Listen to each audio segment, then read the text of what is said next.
Hello, Jerry, you there? I'm here, Corey. Okay, cool. This is Corey Miller out of Raw Hip Hop Heads. I got an exclusive interview for you guys today. One of the founders of N.W.A. You know, he's done a lot in the music industry, all the way from Marvin Gaye, N.W.A., Journey, you name it. I'm gonna let him go ahead and introduce himself and tell you a little bit about his background and, you know, some of the things he's done in the industry and how he met Eazy. So if you could tell him, Jerry, I'd appreciate that. Okay, Corey, thanks, man. You know, I started off in rock and roll at the beginning of rock and roll. I represented Creedence Clearwater and Elton John and Pink Floyd and Journey and Van Morrison and people like that. And then I got into New Wave at the beginning of New Wave, and then I was in punk for a while, and then around 1985 I got involved over at Macola, where, you know, pressing at Macola in those days for $1,000 you got 500 pieces of vinyl.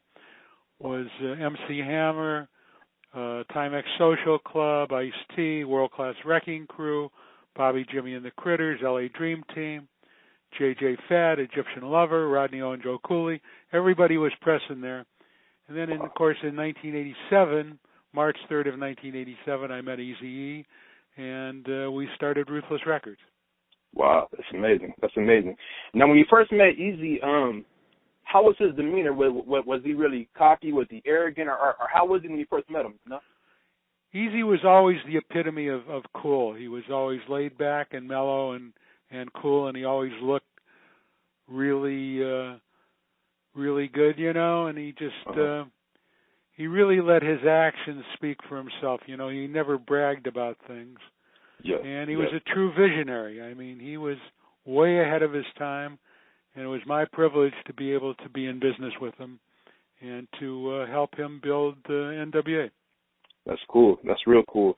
Now when he first handed you his the demo for N.W.A., what was it about N.W.A. that just blew your mind? You know, because I know that, you know, going from all the way from rock and punk and stuff like that, and to hear niggas with attitude and straight out of Compton and, you know, fuck the police, or I don't know if those were on the demo that he gave you, but all these explicit lyrics and all these gangster raps, like, what was your first impression, you know?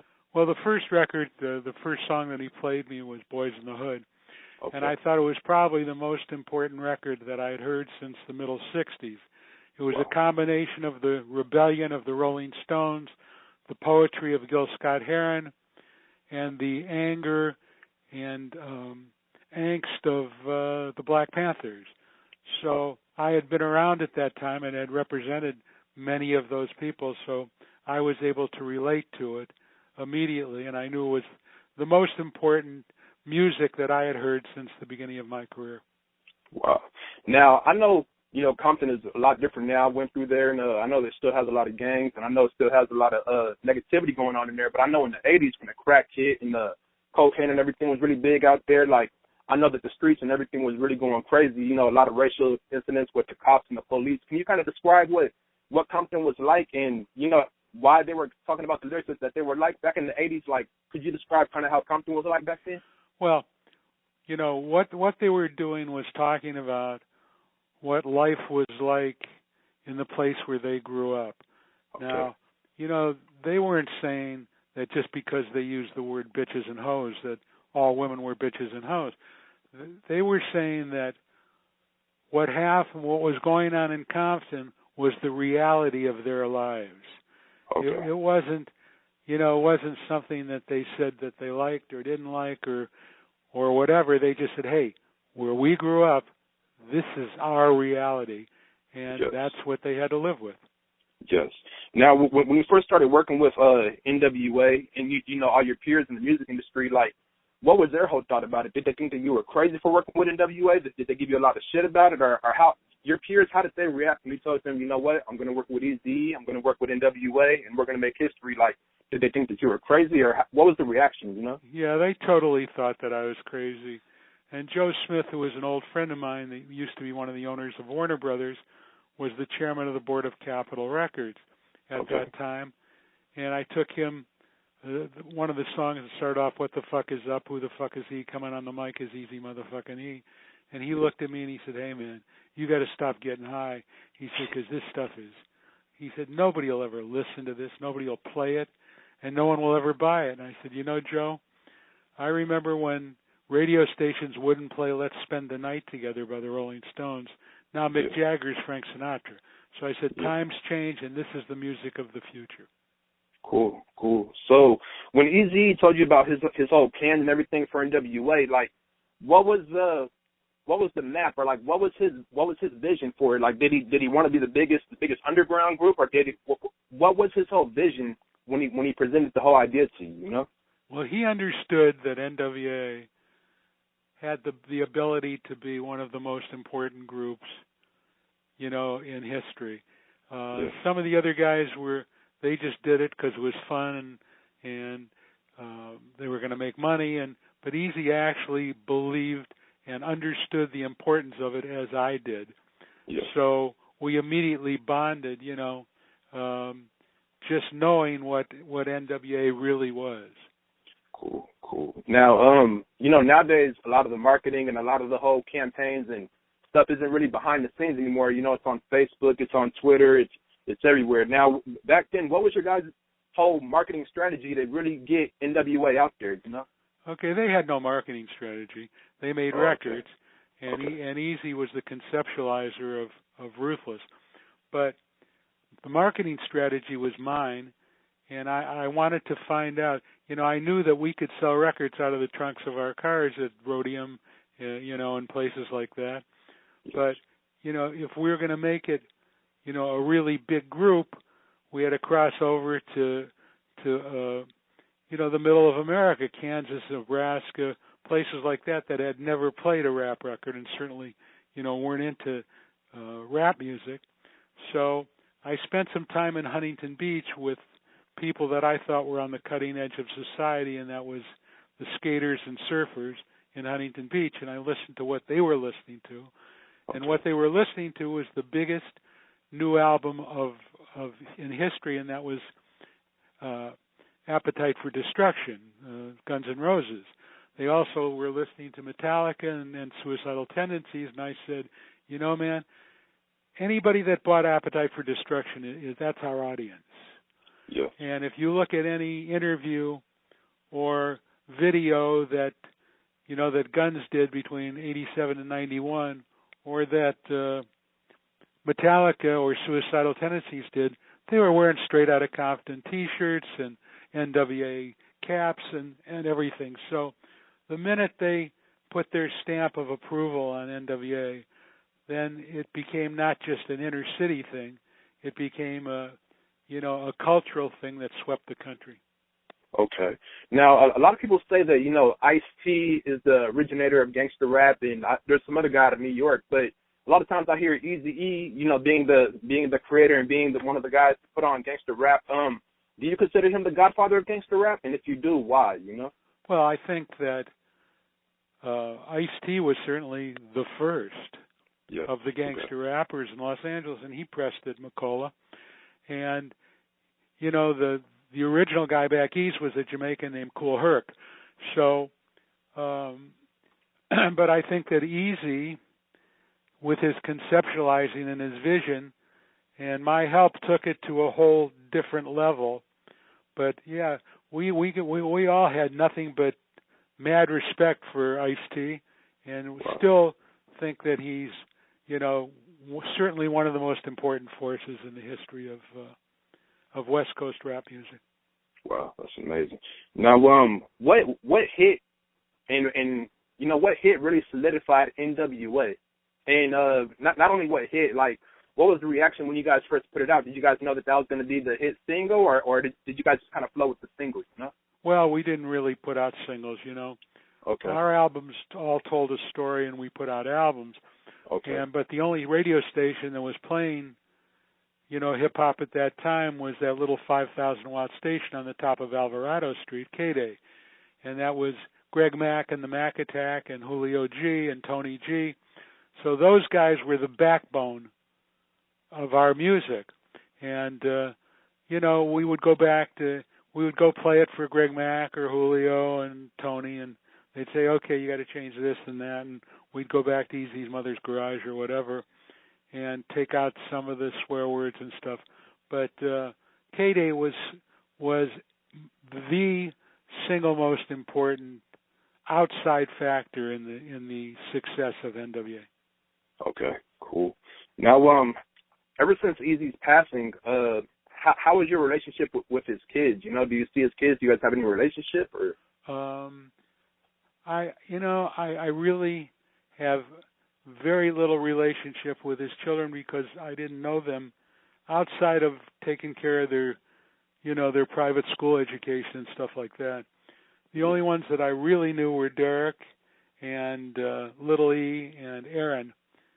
okay. And because the rest of them all had different mothers, and while we took care of making sure that their mothers all had new cars and stuff like that, and they all went to the best schools, I really didn't have that much interfacing with any of them. With Aaron and Derek, and who was Joyce's son, and Aaron was Tracy's son, and Little E. They were probably the first, and I got to know them a little better. Cool. Now, I know that Little Eazy is rapping and everything. I mean, do you feel like he'll be able to continue that legacy of his father, and do you think that he'll be able to, renovate and kind of break up the whole West Coast like the way his father did, or do you think he's just rapping just to keep his dad's memory alive, but he's not really trying to put the whole West Coast back on the map, There's only one Eazy-E. Okay. And nobody will ever take his place. Okay. And whenever, somebody else wants to take over the West Coast, it's going to have to be on the strength of their music and the strength of what they do. I think that Little E is a really good rapper, and he has a shot. And, if he can get some people behind him, then I'm sure he can do it. But nobody will ever take the place of his father. Yeah, I was wondering about that. I know the fans were wondering about that too. Now, when Eazy died and Tamika was running the label, were you there? I left right before Eazy died. Okay. And he was in the hospital, and it didn't look like he was coming out, and there was nothing left for me at Ruthless. It was his company and my company, and there was really nothing left for me. So right before he died, I did, clean out my office, and I left. Wow. Okay. Now that you see, Ruthless, I believe it's still around, right? It's still around today? I have no idea, man. I don't pay any attention to it at all. Oh, okay. Because I wanted to ask you, like, how did you feel like Tamika was running it? Do you think that she ran it, correctly, or do you feel like she wasn't really knowing what she was doing? Because it seems like once she took a hold of it, Bone Thugs wasn't happy. Some other people weren't happy. There's a rapper out of L.A. called Hopsin. He said that he wasn't happy. So I'm kind of wondering, why the label failed so much with her, But I don't know if you know that, but. Well, it's just not something that I even want to talk about. Okay, that's respectable. Now, Dr. Dre, a lot of people, they're not really sure. Okay, did Dre make all the beats, or is Dre a beat maker? Because I know a lot of people say that he told a lot of people how to do the production, and he was assisting other people, and kind of directing people on what to do, like a composer, but he wasn't actually making the beats. Now, was he actually making the beats? I mean, can you certify that? Dr. Dre is the single most important musical force of the last 28 years.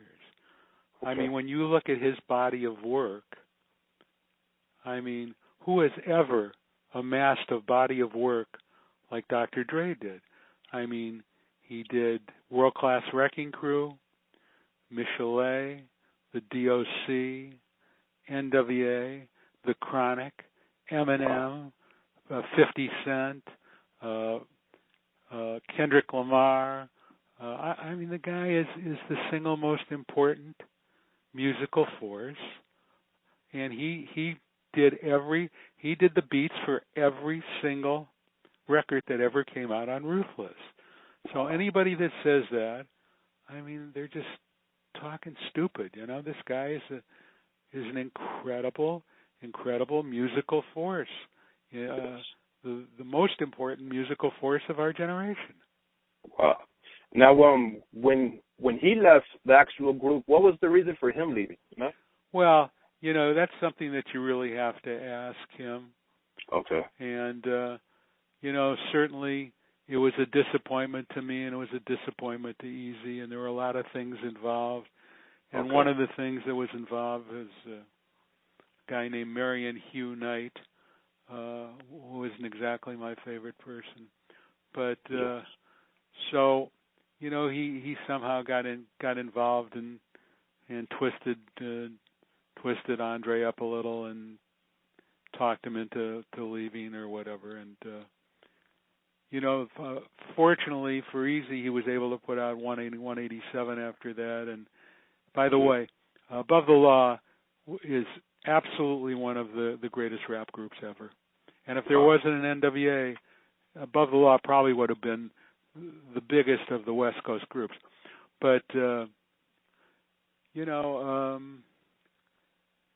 I never thought anyone, you know, Eazy and Dre were close friends. They had grown up together. I never thought that anyone could come in between those two, but obviously somebody did. And but then Eazy came back with Bone Thugs and Harmony and his own solo record, which were huge records, and you know, reestablished Ruthless. Yes. Now, a rumor's been going around. You know, rumors been going around L.A. and I know the whole hip hop community for years and years and years now. I don't know if it's a true rumor. I don't know. So I wanted to ask you since you were actually there. I know Eazy. Well, they say that Eazy-E wanted to kill Suge Knight. Is that just a rumor, or was there actually some truth to that, though? You know? Well, I mean, he mentioned it, and I talked him out of it. I think that maybe he would have gone through with it if I wouldn't have been there to talk him out of it. He said, I don't like this guy, and he's going to be trouble, and, you know, I should... And then right after that, you know, Suge wound up, you know, inviting him up to, you know, Constellation Records, and they held him hostage, and he signed those contracts under duress, and yeah, I think that if I wasn't around, that Eazy may have gone through with that. Well, now to this day, do you actually, when you think about it, do you regret it? Like, damn, I should have just let him go through with it. Right. I should have let him go through with it. Yeah. Yeah. Right. He would have saved the world a lot of trouble. Yeah. I mean, do you feel like Suge Knight is the worst thing to hit the music industry? Well, you know, I can't speak for everybody, but he's certainly one of the worst human beings that I've ever met. Wow. He's just totally evil. Yeah. Yeah. Yeah, it seems like, you know, recently in recent years, his karma's catching up with him. A lot of people are on him. He's getting into a lot of fights, getting shot, just a whole lot of drama. So it's like, you know, what comes around, what you put into the universe, it will come back to you. So definitely. But I was gonna ask you too. Now, DJ Yella, I know that he was the DJ, but a lot of people are kind of confused. Like, was he just another member in N.W.A. or like what was actually DJ Yella's role? You know? There was no just other members. Okay. I mean, every guy played his part. Okay. And like Eazy used to say, that he was the conceptualizer, Dre was the musicalizer, Ice Cube was the verbalizer, and I was the financializer. But Yella was a very solid guy. He was a good DJ. He knew the machines. He helped Dre with, you know, they were partners, high-powered production. They were partners in those days. And Yella was a big force in those early records. Later on, Dre proved that he could do it by himself, which he did. But yeah, Yella was an important force in the whole picture of N.W.A. And yeah, anyone that says that he wasn't just doesn't understand. He's a very solid guy. He was there all the time. He worked hard, and he was a big help to Dre. Wow. Okay. Well, thank you for clearing that up. You know, I was wondering, me personally, was Ruthless actually signed to a major label? Like, because I know Def Jam is signed, I think, to Universal or Sony. Now, were you guys actually umbrella label? Like, did you guys actually have a parent company, or were you guys totally independent? You know, we had a number of different distribution deals. Okay. We had one with Priority, who went through SEMA, which was the independent distribution arm of Capitol. We had a couple of deals with Atlantic and Atco, which was Warner Brothers. And then when we had Bone Thugs and Harmony, you know, at the end there, they went out through Sony Relativity. So we had a number of different, and we did some stuff with Irving Azoff at Giant Warner Brothers too. So, you know, we had a number of different labels that distributed for us. Wow. Now, you know, I'm not sure if the doc was actually on Ruthless, but if he wasn't, you know, a lot of people are confused. Can you kind of clear that up? Was the doc actually on Ruthless? And if he was, what was he doing? Was he just a rapper, or what was his role? You know? Well, first of all, when you say was he just on Ruthless, sorry about it. You're not talking about the greatest single rapper that ever lived. There's nobody, maybe outside of Rakim, that was as great a rapper as the DOC. And that album, you know, Nobody Does It Better. That's a great record. And if he wouldn't have gotten out of that accident, probably would have turned out to be, you know, certainly as big as Eminem or 50 Cent or someone like that. The guy was an incredible rapper. He was on Ruthless, signed to Ruthless, distributed through AFCO, which was a division of Warner Brothers. Okay, thank you for clearing that up. Now, when you first started managing N.W.A., I know you and Ice Cube, you know, later on weren't on good terms. But when you first started managing N.W.A., were you and Ice Cube, were you guys on good terms then, or? Well, we were on sociable terms. I mean, I don't think that he ever liked me, and I didn't really care for him. You know, Eazy was my guy. Wow. So, and I think that Ice Cube was very jealous of Eric, but he was a lot younger. You know, he was a lot younger than the other guys, so it was difficult for him. These guys were all buying big houses and driving fancy cars, and he lived at home with his mother and went to Taft High School. So, you know, it was a difficult situation. But, I would never say that Ice Cube and I were friends. Well, now who brought Ice Cube into N.W.A.? Who was that, you know? Eazy did. Oh, Eazy did. Okay. See, I never knew that. My listeners probably haven't heard that either. Now, when he started accusing you of, like, you know, Jerry's taking money and Jerry's all this, like, what do you think his motive was? Because I saw another interview where he said that he was actually, well, I don't want to quote you, but I believe that I'm remembering it right, that he was actually going to have a solo project after an N.W.A. project. So what do you feel like his motive was? And is that true? Was he actually going to have his own solo album after the N.W.A. album? Or? Absolutely. That would have been our next project, would have been a solo Ice Cube album, but he decided that he was going to do it with Brian Turner at Priority, and he did it, and it was successful, and he's been incredibly successful. Yeah. And, you know, Eazy and I were proud to be part of that formula for his success, and if he didn't want to be with Ruthless, then he wasn't with Ruthless. That's all he went with. He did stuff on his own, and the guy is an incredible talent. I give him nothing but props, man. Yes. Now, do you know why a lot of them were actually saying, like, oh, Jerry was taking money? Do you know where I'm trying to figure out where did that stem from, you know? Well, it could have been any one of a number of things. First of all, it's not possible to take money in the music business. Okay. It's not possible. So, did Eazy have better deals than they did? Yeah, you bet he did. He founded the company. Okay.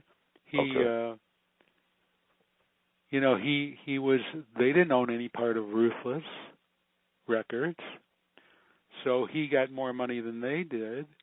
I just got my percentage. I took a percentage of everybody's income, and you know, if anybody thinks that it's possible to steal in a big business like that, first of all, everyone was making so much money. Who cared? I mean, there was enough for everybody, obviously, because everybody's rich. But Ruthless had a business manager who's the biggest in the business. Name is Lester Nispel. He represents the Eagles and Barbra Streisand and Shaquille O'Neal and Rod Stewart.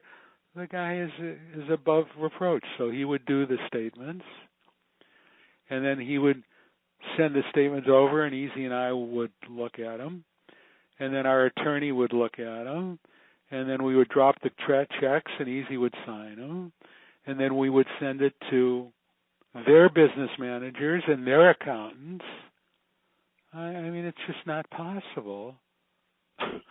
I mean, it's ridiculous for anyone to say that we could take money, because it just wasn't true.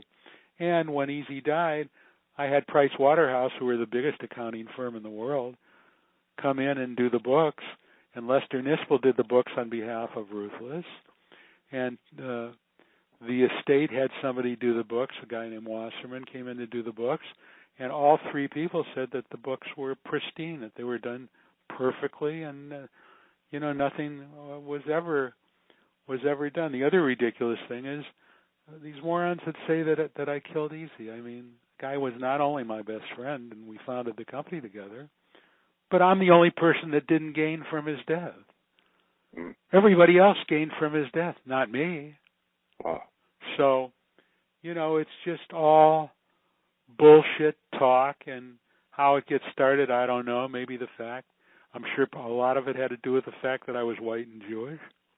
Wow. And, that's just something that I have to deal with. People should read my book, and they'll see what the real truth is, because I never lie, ever. Wow. So everything in my book is the absolute truth. Okay. Thank you for clearing that up. Now, I know you kind of mentioned that, you maybe Ice Cube was a little bit jealous of Eazy, but did you feel like the other members were jealous of him too? Is that the reason why, Dre wanted to do his own thing and everybody wanted to do their own thing? Like were they really jealous of Eazy? Is that possibly what broke up, N.W.A? No, I don't think so. I think that was different. Ice Cube was one set of circumstances.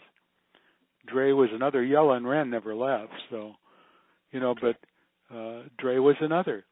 He thought that he could do better on his own, and you can't argue with his success. The guy is rap's first billionaire, isn't he? So it's pretty hard to argue with his success. Obviously, when he went in business with Suge, that was a mistake on his part, and he walked away from that with nothing, and went on to to become the most successful guy in the music business.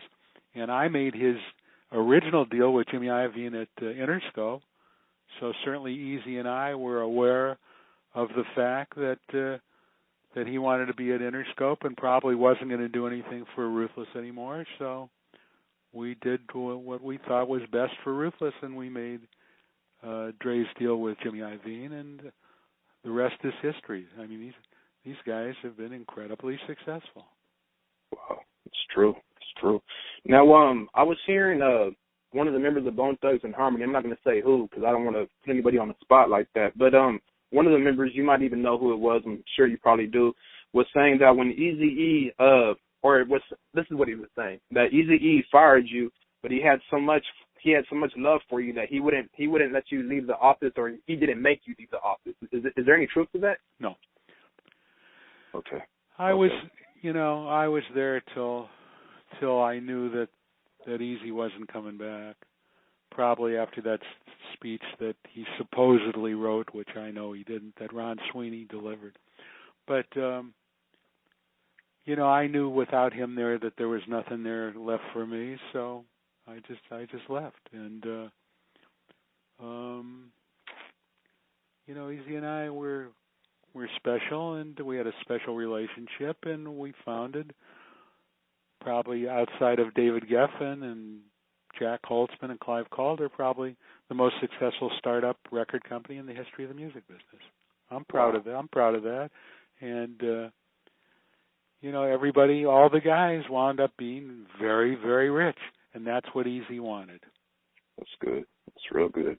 Now, where were you when you heard that Eazy was actually, he had AIDS or whatever? Where were you at that time? I don't know. I was wherever you were. Somebody called me and said that they're getting ready to make some kind of. I never knew that. I thought he had pneumonia or something. I never knew that he was that sick, and he never told anybody. And I just think it's real weird that he died so quickly from HIV, which turned into AIDS. You know, I don't think I believe that for a second. I think that I think something weird went on there. I certainly had nothing to do with it because when he died, I left. I got nothing out of it. True. There were people that profited, and I certainly wasn't one of them.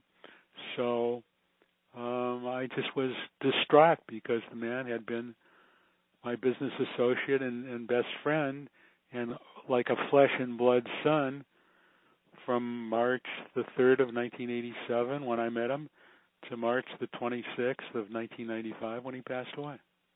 Wow. You know, I was going to ask you too, when I put Eazy-E as one of those men gangster rappers, I've heard interviews with different people saying, you know, he was really one of the nicest and one of the sweetest guys that you could come across. I mean, was that whole gangster persona, was he really like that, or was it just entertainment? Well, you can be both, man. True. He was a really good guy. Yeah. And his word was golden, but he was a tough guy. I mean, don't ever think that he wasn't a tough guy. I mean, he was a true gangster. Wow. So, you know, he was from the streets of Compton, and when he was 12 or 13 years old, he was out in those mean streets, man. Yeah. So I'm sure that helped formulate what a great businessman he was going to become later on. But he was a very, very generous, philanthropic. He was a good guy. And when he gave you his word, man, you could put it in the bank. His word was golden. He was just a good, really fine person. That's cool. Now, I know you guys are really, really close. Like, what did Eazy like to do? I saw one interview where you were saying, you know, he had like he was really into like, you know, haunted house and ghost and all that. I mean, is that true? Is that accurate? He loved monsters, and he had a collection of monsters, including the original Chucky. And cool.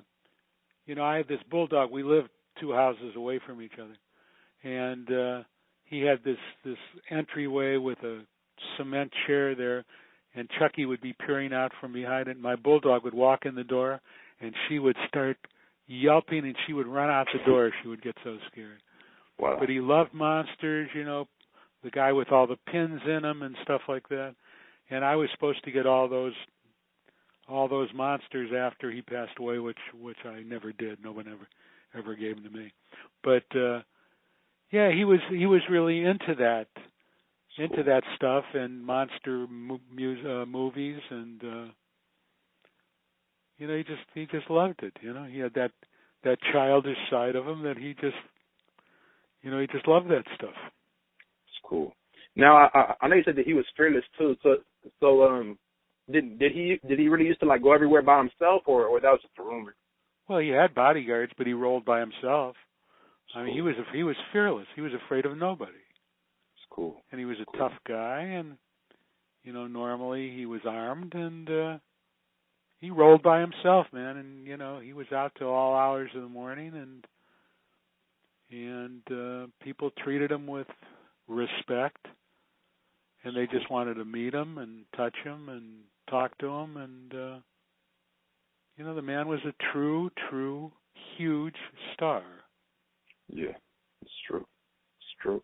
Do you feel like you guys laid the groundwork for a lot of these independent labels, though? The way you guys had to do so much stuff on your own, like do you think you guys laid down the format, or no? No, I don't think so. I think we just did what we did, man, and it was all about us, and that's what we did. I don't know, you know, I don't know what Russell did, and I don't know what any of those guys did. I just know what Eazy and I did, and that's what I focused on, and that's what he focused on, and that's all we were interested in, you know. So there are other labels. Some were more successful, some weren't successful, but you know, we just did our thing, man. It's cool. Now, when people were so opposed to you guys, you know, because I actually saw something on YouTube where they were trying to ban N.W.A. Like we do not want N.W.A. You know, the police were saying we don't want no part of N.W.A. That do not perform here. If you perform here, it's going to be a riot. All kinds of crazy shit. Like, how did you guys?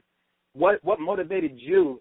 You know, and the rest of the N.W.A. members to keep on pushing forward through all that adversity with everybody trying to shut you guys down. Nobody wanted you to succeed. I mean, I don't know if nobody, but a lot of people not wanting you to succeed. You know, people trying to ban you. Like, what kept you level-headed and kept on pushing through it and persevering through all that bullshit, you know? Well, you got to remember that we're talking now a little later on, 89, 90, when they went out on that tour. By then, they were the biggest group in the world. They were the Black Beatles. Wow. And I made it possible that nobody could really fuck with them. Okay, we had civil rights lawyers. We had everything needed to get their message across. And, you know, to me, the only two groups that really, you know, politically, oh man, I can't even remember the name of the group then. Are you thinking about a Public Enemy? Public Enemy, and sociologically, N.W.A. I mean, they were the only. I mean, their music, I mean, was important music. They did more for race relations in this country than anybody except Dr. King and Bobby Kennedy. Wow. And we're talking about important groups that changed the world. So I'm real proud of, you know, what N.W.A. was able to accomplish. And I was just a small part of that, and I did my part, and everybody did their part, and we didn't worry about the cops, and we didn't worry about the mayors, and we didn't worry about anything else. We just did what we did, man. And, you know, if we were going to get arrested, so be it, and if we were going to get whatever it was, you know, they knew that I would handle the legal part of it. Yeah. Wow. Now, as far as MC Ren, whatever happened to him? Because I feel like he's also one of the best, you know, gangster rappers. It just seems like, you know, Q went on to go big, and, you know, Dre went on to go big, but I never really understood what happened to Ren. Do you know? Ren, you know, was a really good rapper. Maybe one of the best rappers, you know, of all the West Coast guys. And, you know, he's very bright, and he just picked his own path. Yeah. So after Eazy died, you know, I really had nothing to do with any of those guys. So I don't know, you know, what happened and what didn't happen, but, you know, I'm sure he's a very strong, intelligent guy who decided what he wanted to do, and that's what he did. True. Now he did write. He wrote his own lyrics, though, correct? Yeah, all the guys wrote their own lyrics. Oh, even Eazy-E too? Or? Oh yeah, he wrote his own lyrics. Oh, because I've been hearing people say, "Oh, Ice Cube wrote all that." And that's bullshit. You know, everybody wrote their own verses. Okay. And sometimes, if Eazy would listen to the lyrics that they wrote and he thought they were corny, he would tell them they were corny, and he would tell them how to change it. So, you know, sometimes even if he didn't write everything, he helped other people write better lyrics. That's cool. Now, ever since N.W.A., you know, you've seen a switch in hip hop. You saw hip hop kind of go from that Public Enemy and Fight the Power thing, and now it seems like everybody wants to follow Eazy-E and everybody wants to be gangster rappers. Is what I'm trying to get to. Everybody wants to, you know, talk about the hoes, the bitches, and selling dope, even if they haven't lived that life. Like, do you feel like a lot of record labels, you know, at first they didn't want anything to do with you guys, but do you feel like they're actually trying to exploit that now, exploit the negativity, or do you think that's just what it is, you know? Well, I think that they've always been interested in exploiting the negativity because they're publicly held companies and they have stockholders to answer to. You know, so all they care about is the bottom line. They don't care about the music. They don't care whether it's jazz or hip hop or gospel or country or whatever. They're just interested in making money. So I don't personally see, you know, any new rappers or movements out now that can compare with what N.W.A. did. You know, there's some rappers I like. I like that guy Immortal Technique. I think he's really good. I like Common. I like Kid Cudi. Oh yeah, he's good. Yeah, but outside of that, you know, Eminem I like a lot. But I don't. You know, I think that hip hop, I'm not hip hop, rap. Hip hop will always be here. I think that certainly gangster rap is pretty well over, you know, and I think it has been for many years. There's nothing out there that interests me. Wow. Now I know that you worked with Marvin Gaye, and I saw some of your credits. You worked with Journey and Elton John, and so you're saying that out of everybody that you worked with, N.W.A. is your biggest accomplishment, or would you say that? I would say this, that with all the huge stars that I've been involved with, and I've been involved with the biggest stars in the history of the world, the most important period of my life, the most meaningful period of my life, was from March 3rd of 1987 to March 26th of 1995. The 8 years that I spent with Eazy-E, those were the most rewarding and the period of my life that I'm most proud of. Cool. That's cool. Now, you know, this N.W.A. movie is about to come out. I saw the guy that was playing you. I forgot his name. But how do you feel about the movie? Do you feel like they're going to try to depict you in a negative light, or do you think they're actually going to give you your just due, or how do you feel about it? You know? Well, all I can do is look at the people that are involved in the production of it, and none of them are exactly big fans of mine. So I would anticipate that. Well, they didn't ask me to be involved, so I think it's inappropriate for me to comment on something that I haven't seen. Okay. Before I see it. You know, I'll go to the opening with my lawyers. I'll see it. If they don't depict me properly, then, you know, I have my remedies. So I'm not going to let them get away with saying things that aren't true. Okay. Now, have you, I know that those guys haven't reached out to you. Have you tried to get in contact with them at all? Or? That's not my point. It's not my place to do that. If they wanted me involved, they should have reached out to me or had their representatives reach out to me. My number's been, I've had the same phone numbers now for 30 years, man. So, you know, I'm here. So I'm easy to reach. I'm very visible. And, you know, I keep on doing important things in the business. I wrote a book, and, you know, I'm doing a television series, and, you know, I just keep on doing what I do. And I certainly, if they would have reached out to me, I certainly would have talked to them. All of their people know me. I mean, Dre's people know me. Cube's people know me.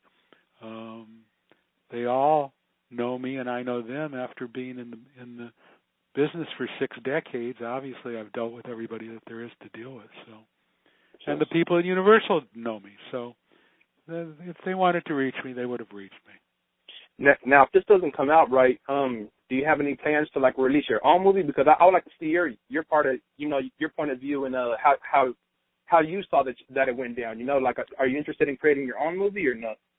I'm not going to create my own movie. I think that this movie, you know, I think it'll do very well. I hope that they tell the truth, but I think it'll do very well. There are other things that I'm talking about doing, like television series and things like that. And I wrote my book, and I may write another book, and you know, I just keep moving on with my life, man. You know. I understand. Now, the television series, is that going to be based on N.W.A. too as well, or? No, it's going to be based on my book. Okay. Yeah, actually, I've been meaning to get your book. I mean, you know, everybody everywhere has been saying that it's an excellent read and it's a beautiful read, and so I really do want to get your book. All you have to do, man, is email me your address, and I'll send you a copy. I'd appreciate that. And for all the listeners out there, if you can go and get the book, I mean, I'm sure that you won't be disappointed. It sounds like a beautiful book, you know, a beautiful story, and I would advise you guys to go and get the book. Now, Jerry, what do you want, you know, 30 years from now, 40 years from now, people think about N.W.A. What do you want your legacy to be? You know, how do you want to be looked, or what do you want your legacy to be? You know, first of all, there's no 30 or 40 years from now for me. Yeah. you know that's just ridiculous wishful thinking. I understand. My body of work I'll match it against anybody's in my business. Just this week, I was inducted into the Legends of Rock and Roll Hall of Fame. My body of work stands for itself. I teach at UCLA. I teach at Cal Lutheran. I teach at USC. I do all the things that I like to do. And like I say, my body of work speaks for itself. You know, you read my book and you look me up on Google me or whatever. There's nothing on there that I have to be ashamed of. And like I say, I've been involved with the biggest acts in the history of the world. So it's been a great career for me. I love it. And I wouldn't do anything else. I sort of feel like Magic Johnson playing basketball, you know? I mean, I walk around with a smile on my face all the time. So, you know, it's just a wonderful thing. One of the things that bothers me is that Eazy isn't here to reap the rewards, because he would have been the biggest. I mean, he'd be doing movies and television and Broadway shows and records, and the guy was an original visionary, original thinker, and he just was a terrific guy. That's cool. This is my last question. Are you actually trying to get you guys a star on the Walk of Fame? Because I mean, Eazy and you and N.W.A, you guys definitely deserve it, you know. I think that probably after this movie, that N.W.A probably will get a star on the Hollywood Walk of Fame, and it would be very well deserved. Yes. It would be a little tougher for Eazy because, you know, to get a star costs a lot of money. Wow. So he doesn't have, you know, he's not here. It's true. To promote that. Just like this year I had 5 clients up for induction into the Rock and Roll Hall of Fame. And, you know, you have to lobby for that. And there's things that you have to do. And N.W.A has not, you know, they've been nominated twice, but they're not in the Rock and Roll Hall of Fame, which I think is a disgrace. I mean, they should be. They're one of the most important groups of all time. It's true. It's true. Well, Jared, that's about all the questions that I have for you today. Did you want to shout out for any social media, or did you want to tell them where exactly they can get the book and everything? No, I mean, they can get it on Amazon, but I'm happy to send you a copy. And when I think about N.W.A, and you think about all the things that they did and the importance of their work, I would just say one thing before I leave, and that there isn't one person that I've ever met, not one person, that can't remember exactly where they were the first time they heard Straight Outta Compton. It's true. It's true. So there you go, and I enjoyed the interview, and I'll see you again sometime. Cool. Thank you for everything. We appreciate having you. Okay, man.